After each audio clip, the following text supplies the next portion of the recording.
Hello guys, नमस्ते। मैं YouTube channel से मंजू सिंह आप लोग को स्वागत करती हूँ। और ये गाना गाने जा रहे हैं, उसको आप लोग सुनिएगा और पसंद आएगा तो शेयर, लाइक, सब्सक्राइब करिएगा और कमेंट में बताइएगा कि आप लोग को कैसा लगा गाना।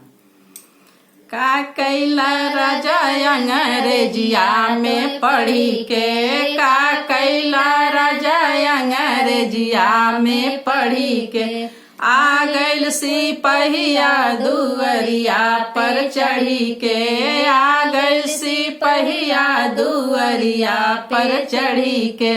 सासू जी के ले गई, ससुरु जी के ले गई, सासू जी के ले गई, ससुरु जी के ले गई, ननद के ले गई कवरिया जकड़ी के, ननदों के ले गई कवरिया जकड़ी के, का कैला राजा अंग्रेजिया में पढ़ी के, का कैला राजा अंग्रेजिया में पढ़ी के,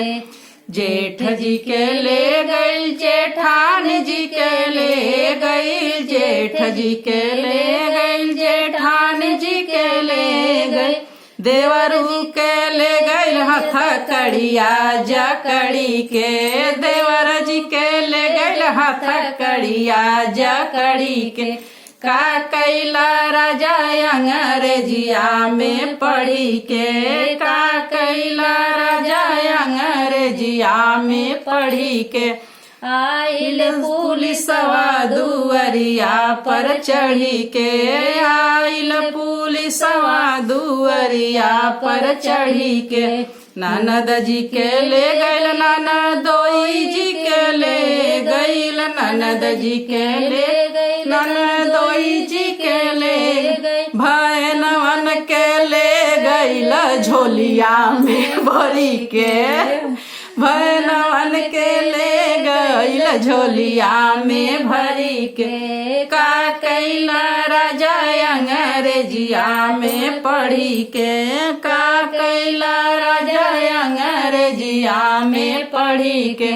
आ गइल पुलिसवा दुअरिया पर चढ़ी के, आ गइल पुलिसवा दुअरिया पर चढ़ी के,